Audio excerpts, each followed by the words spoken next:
Y ahora conoceremos la opinión de la ciudadanía sobre la automedicación en el siguiente sondeo. Esta es la idea que muchos ciudadanos tienen sobre la automedicación. Es cuando no se va al doctor o al médico y la persona se siente mal, entonces se automedica comprando cualquier fármaco en un establecimiento, ¿no? Y no tiene conocimiento de qué está tomando. La automedicación es cuando uno toma medicina sin prescripción médica. Es cuando uno compra los medicamentos con conocimiento propio, sin la receta de un médico. Sí, es uno mismo, ¿no? Ir a comprar la medicina que uno cree que le va a hacer bien. Tomar medicamentos sin receta es muy frecuente. Lo más frecuente son analgésicos para el dolor de cabeza, de estómago. Aspirina, paracetamol, para el dolor. Panadol, Digravín cuando tengo dolor de cabeza a veces. Sobre todo para la gastritis, para el dolor de cabeza, dolor de estómago, todos. Claro, voy al médico, pero a veces por dolores de cabeza o dolor de estómago, sí, nada más voy de frente a la farmacia.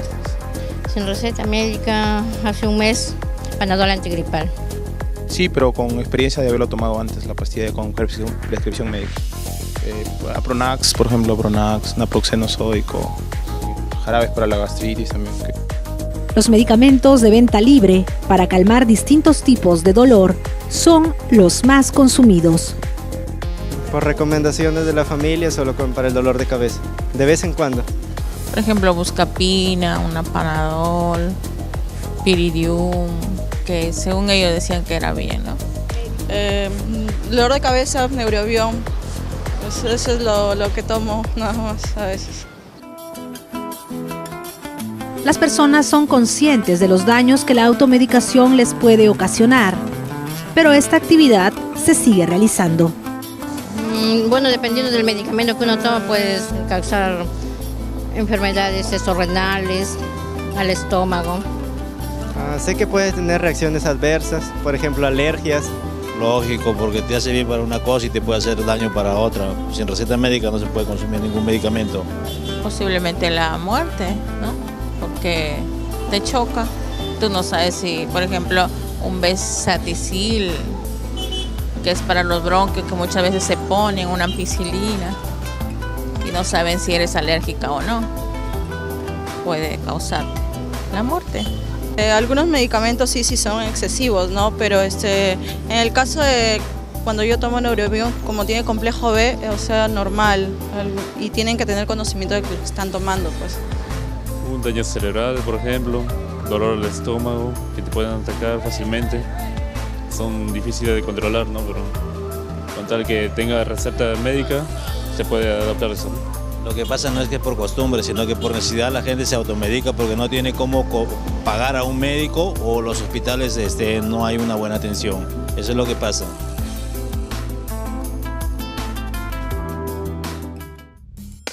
En Comunidad 3.9 continuamos con nuestro tema de hoy, la automedicación. Tenemos la grata presencia del médico internista Miguel Ángel Ramírez. Él es docente de la Universidad Antonio Orrego y también labora en el Hospital Lasarte de Trujillo. Bienvenido, doctor. Buenas tardes a ustedes, a su público televidente. Encantado de poder interactuar con ustedes y brindar un poco de orientación a la comunidad con respecto al tema de lo que corresponde a la automedicación, un tema que se conoce que es de utilidad o de uso común y de todas maneras requiere una orientación hacia el público en general. Doctor, es importante distinguir lo que es el autocuidado y que es importante observar nuestra salud y estar pendiente de los cambios y de todas las posibles enfermedades que podamos tener, y también la automedicación, que ya es adquirir y consumir medicamentos sin la receta médica, y este es un hábito común en Latinoamérica, en el Perú y en el mundo en realidad. Así es, hay que definir claramente que el autocuidado implica la práctica de ciertas medidas o estilos de vida que van a favorecer un buen estado de salud. Hablamos, por ejemplo, de la actividad física, el ejercicio, evitar estilos de vida que puedan ser nocivos, como por ejemplo el sedentarismo, o evitar también el consumo de sustancias tóxicas, por ejemplo el empleo de tabaco, el empleo de bebidas alcohólicas en cantidades excesivas. Entonces eso implica el autocuidado, ¿no? En algunas medidas, por ejemplo, el consumo de agua hervida, el cuidado con el entorno, el medio ambiente, Implica que la persona conozca que estas condiciones pueden afectar su condición de salud, esta situación puede afectar su condición de salud y de alguna manera al intervenir o al tomar determinadas actitudes están contribuyendo al cuidado de su salud. Eso es lo que denominamos el autocuidado. Hablamos, por ejemplo, de evitar la obesidad porque es un riesgo cardiovascular, entonces hay que tener una dieta más apropiada y hay que realizar más actividad física. Entonces eso corresponde al autocuidado. La automedicación viene a ser el uso de medicamentos que pueden ser de libre expendio pero que deben utilizarse de manera adecuada y la recomendación actualmente es siempre bajo una orientación. Hay que tener en cuenta que los medicamentos pueden tener efectos adversos que si la persona que va a utilizarlos no los conoce, a los cuales la persona que no los conoce y que los usa sin la prescripción adecuada puede verse sometida, ¿no? Un uso común, por ejemplo, es el uso de los antiinflamatorios no esteroideos. Hablamos de naproxeno y ibuprofeno que tienen efectos adversos tanto en la dosis como en el tiempo de uso y pueden terminar causando daños en la persona que los utiliza por emplearlos sin haber hecho una consulta previa, ¿no? De alguna manera la automedicación, como había dicho usted, es una medida que se usa ampliamente pero que de todas maneras debe tener una recomendación respecto a su uso. Tanto así que cuando se comercializa, si usted se da cuenta, cuando finalizan los avisos comerciales, mencionan, ¿no?, que el uso siempre está recomendado o bajo recomendación médica o por un tiempo determinado. Precisamente en la Dirección General de Medicamentos, el DIGEMIT, había anunciado un estudio un poco antiguo de 2008 de que entre el 40 al 60% de peruanos se automedica. Es un porcentaje muy amplio, más de la mitad de la población asume estas prácticas. ¿Podría considerarse entonces que es algo normal automedicarse? No. La automedicación de alguna manera podría considerarse una recomendación que pueda brindarle a un personal de salud. Digamos, usted acude a una atención con un médico tratante con un niño pequeño de 3, 4 años, lo ve el médico y le dice si su niño tiene fiebre, puede usar gotitas de un medicamento o gotitas o jarabe de otro medicamento y le va a recomendar de acuerdo al peso del paciente y le va a decir esta es la dosis que usted puede utilizar.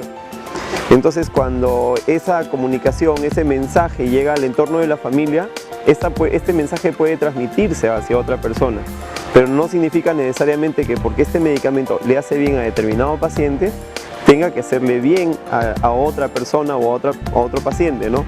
En la misma situación, si es que una mamá tiene 2 o 3 niños y el más pequeño que tenía un peso determinado recibió una dosis establecida, puede usar el mismo medicamento si tiene una indicación similar en otro de sus niños. Por ejemplo, si un niño tuvo fiebre y le dieron paracetamol, otro niño que también hizo fiebre pero que es un poquito mayor también puede usar paracetamol. Pero tenemos que conocer la dosificación de acuerdo al peso del paciente. Entonces es una recomendación que la mamá debe conocer. Hay otros medicamentos de libre expendio como por ejemplo los antiinflamatorios, ¿no?, que son de uso en el caso de dolores musculares, dolores articulares y que puede considerarse también que su venta está a la disponibilidad a la disponibilidad del público sin una prescripción médica, pero siempre con la recomendación de determinadas condiciones en las cuales su uso puede estar restringido en la dosificación y en el tiempo de uso, ¿no? Eso es por poner solo un ejemplo, porque después existe una infinidad de medicamentos a los que los pacientes pueden acceder y muchos de ellos sin receta médica, ¿no? Consultando, doctor, alguna bibliografía, sobre todo, bueno, pude notar que en España se ha avanzado bastante en este tema, ya bastantes documentos he podido leer de que de algún modo resaltan que es bueno tener cierta automedicación orientada, pero va de la mano de la educación de la población y de la cultura para que pueda ser algo positivo y pueda ayudar, por ejemplo, a no saturar los hospitales en caso de problemas leves de salud para no acudir al hospital a cada rato y para poder facilitar esta gestión de salud. Pero hay que tener en cuenta también la recomendación de su uso, ciñéndonos siempre, por ejemplo, al tema de fiebre. Si tengo una persona que tiene más de 3 días de alza térmica y no tiene un foco infeccioso definido, yo tengo que acudir a una profesional de la salud para que sepa orientarme. Tenga en cuenta que depende mucho del grado de instrucción de la población en general, ¿no? Porque si nosotros vemos que es una comunidad con un grado de instrucción muy pobre, pueden terminar haciéndose un daño o enmascarando las manifestaciones clínicas por un uso inadecuado de un medicamento y evitar que se intervenga oportunamente en la progresión de la enfermedad de una persona. Estaba mencionando usted el uso y abuso de los antiinflamatorios que se venden sin receta médica, de venta libre, y otros como la aspirina, por ejemplo, que también es muy usada para los dolores de cabeza. ¿Cuáles podrían ser los efectos dañinos en el organismo en el abuso de estos medicamentos? Primero, los que se venden libremente, y también hay otros que sí obligatoriamente necesitan ser recetados por un médico. Esa es una pregunta importante. Mire, todos los medicamentos, desde la más sencilla aspirina de 81 miligramos, el ácido acetilsalicílico con una presentación muy pequeña que se dice poco nociva, pueden tener efectos adversos sobre la persona, dependiendo también mucho de la respuesta del individuo que está haciendo uso del medicamento. En el caso particular de los antiinflamatorios no esteroideos, está conocido el efecto a nivel de la mucosa gástrica, que pueden terminar provocando lesiones a nivel de la mucosa, e incluso cuando su uso es muy prolongado pueden llegar a provocar úlceras y sangrado digestivo.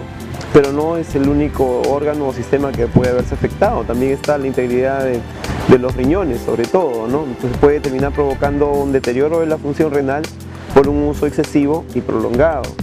También hay que tener en cuenta, como usted mencionaba, en el caso de la aspirina, una intoxicación por ácido acetilsalicílico, que ese término puede provocar también alteraciones metabólicas, que es necesario conocer. De pronto una persona que tiene dolor de cabeza, lo que nosotros en medicina denominamos cefalea, dice, tengo dolor de cabeza en la mañana, me tomo 2 pastillas de aspirina, tengo dolor de cabeza a mediodía, me tomo 2 más, y estoy en el transcurso del día tomando 6, 8 pastillas, ya estoy sobrepasando la dosis adecuada, en la cual el metabolismo del medicamento a nivel hepático pueda manejarse. Por encima de ello ya empieza a provocar un efecto tóxico.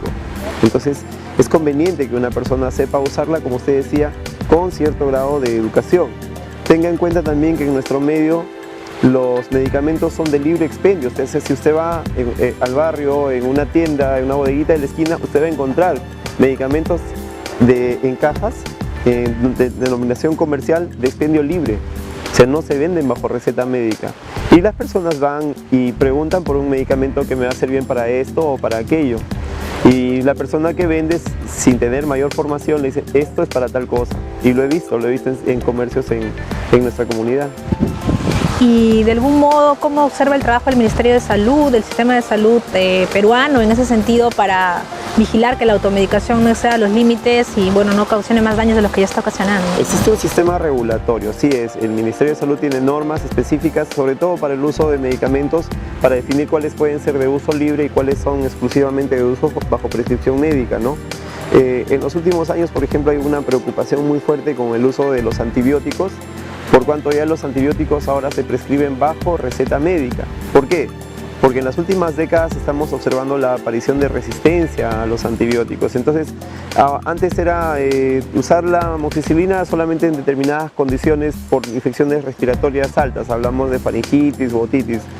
Entonces las mamás o las personas que venden medicamentos decían, dale amoxicilina, dale amoxicilina. Y la dosis que utilizaban era o por un tiempo muy corto o por un periodo muy insuficiente o en dosis muy pequeñas. De manera que se ha ido generando patrones de resistencia que ahora significan pues una gran preocupación para la comunidad de la salud a nivel mundial. Entonces, ¿cómo intervenir en ello? Es cuando una persona tenga un problema de salud, acudir al profesional, en el caso de los antibióticos sigo mencionándolo, para que haga la prescripción basado en la historia del paciente, en el perfil del paciente, en el uso de antibióticos, para que se haga un uso más adecuado de los mismos, ¿no? Lo que se denomina un uso racional de los medicamentos, ¿no? Y también una recomendación para los médicos, para sus colegas, es, como mencionábamos anteriormente, importantísima una comunicación clara, adecuada con los pacientes. Según estas lecturas que he tenido previamente, era importante explicarle la enfermedad para que pueda entender y comprender el efecto que va a tener el medicamento, entonces pueda cumplir con el tratamiento, las dosis y todo esto, ¿no? Incluso ahora se hace participar a los pacientes cuando uno quiere dar una prescripción determinada, por ejemplo, el manejo de los antihipertensivos. En la presión arterial mucho involucra, como decíamos al principio, el autocuidado del paciente, pero no todos los pacientes son suficientemente responsables y hacen dieta o hacen ejercicio o modifican algunos estilos de vida. Entonces, ¿qué hacer con esos pacientes? Se les indican medicamentos, pero incluso se propone ahora que el paciente pueda decidir involucrarse, ¿no? Por ejemplo, si hay antihipertensivos de una sola dosis al día, son de uso más cómodo, porque es una sola toma, en comparación con aquellos medicamentos que sean de 2 o 3 tomas por día, que también son disponibles, ¿no? O del paciente que usa más de un medicamento. Entonces, cuando uno le va a prescribir a una persona, el paciente puede participar en la decisión, ya sea por aspectos laborales, por un tema de disponibilidad de tiempo para hacer uso de la medicación, ¿no? Entonces el paciente dice, yo prefiero tomar un medicamento de una sola tomadilla, o que el medicamento, que son 2 fármacos, venga en una sola tableta y prefiero usarlo combinado. Entonces ya se le da la opción al paciente de que pueda participar en su prescripción. Pero como usted misma mencionó anteriormente, se le tiene que informar respecto a las bondades del uso del fármaco, pero al mismo tiempo también los efectos adversos o las interacciones que puedan ocurrir, ¿no?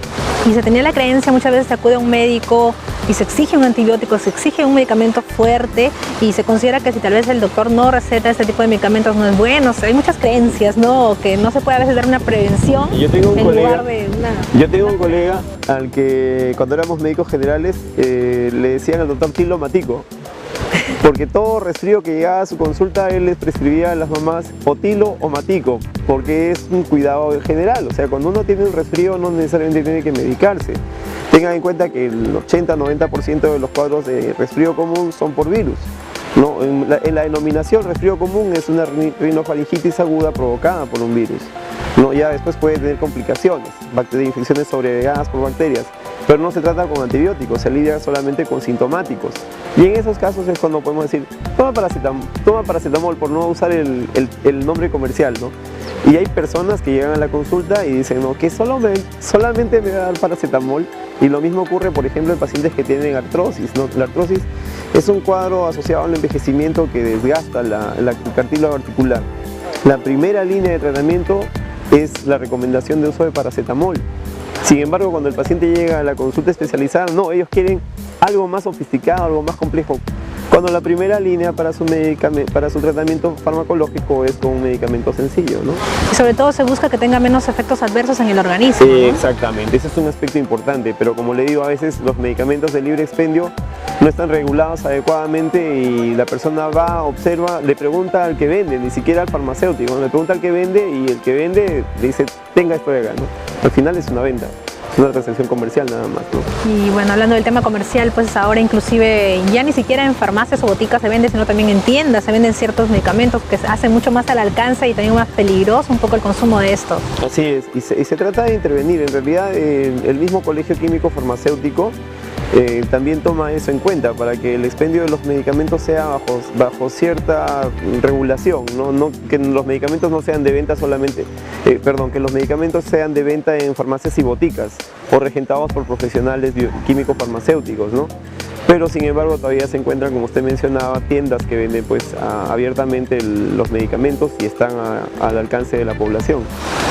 Y en cuanto usted mencionó esto, el uso de las hierbas medicinales, en algunos casos es necesario, son útiles y pueden tener un efecto positivo también, ¿no? Sin llegar a consumir el fármaco. Y lo que usted menciona es cierto, ¿no? Aquello que denominamos automedicación no solamente es el empleo de fármacos, sino también mencionan pues de las hierbas, ¿no? Sí está recomendado, algunas veces no está suficientemente reconocido, pero yo le comento, por ejemplo, en el área de la unidad de medicina complementaria, hay un grupo de profesionales, no solamente médicos, sino también enfermeras, nutricionistas y otros profesionales de la salud que contribuyen con otras medidas aparte de la medicina tradicional, o sea, aparte de la medicación habitual con fármacos occidentales, diría de alguna manera, sino que también emplean lo que es fitoterapia, lo que es homeopatía, y son medidas complementarias que ayudan la prescripción del paciente, ¿no?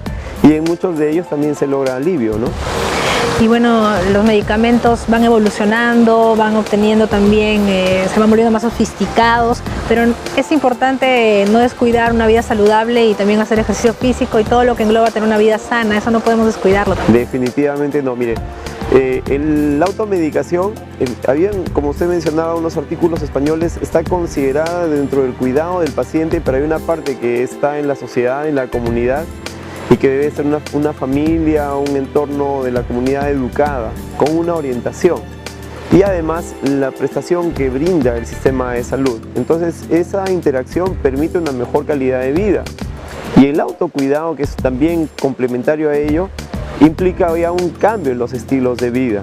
Si yo sé que me hace daño fumar, si sé que debo hacer ejercicio y controlar un peso adecuado, entonces debo estar muy convencido de ello para poder mejorar mi calidad de vida, ¿no?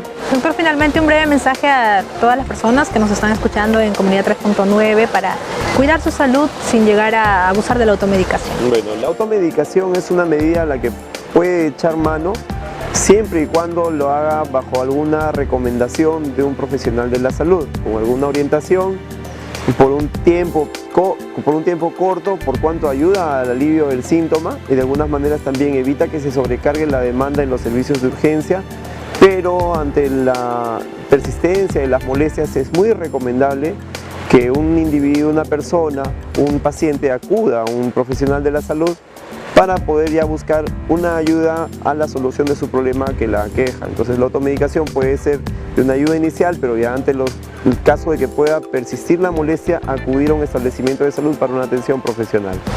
Muchas gracias, doctor Miguel Ángel Ramírez, por su presencia acá en Comunidad 3.9. Muchas gracias a ustedes. Muchas gracias, hasta luego. Continuamos, luego damos una pausa y regresamos con más en Comunidad 3.9.